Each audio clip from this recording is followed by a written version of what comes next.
ఇవాళ తెలంగాణ భవన్లో కాళేశ్వరం కమిషన్ నివేదికపై మాజీ మంత్రి Harish Rao power point presentation ఇవ్వనున్నారు. మధ్యాహ్నం 12 గంటలకు పవర్ పాయింట్ ప్రజెంటేషన్ ఇవ్వనున్నారు.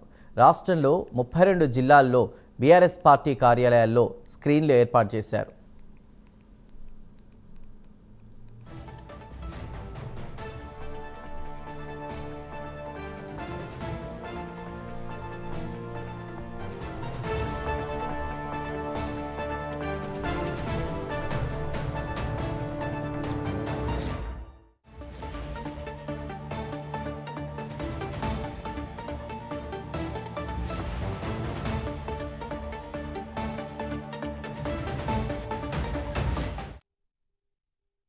అలా తెలంగాణ భవన్లో కాళేశ్వరం కమిషన్ నివేదికపై మాజీ మంత్రి Harish Rao power point presentation ఇవ్వనున్నారు. మధ్యాహ్నం 12 గంటలకు పవర్ పాయింట్ ప్రజెంటేషన్ ఇవ్వనున్నారు.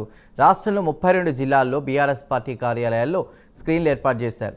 హైదరాబాద్లోని తెలంగాణ భవన్ నుంచి జిల్లా పార్టీ కార్యాలయాల్లో ప్రజెంటేషన్ ప్రదర్శించనున్నారు.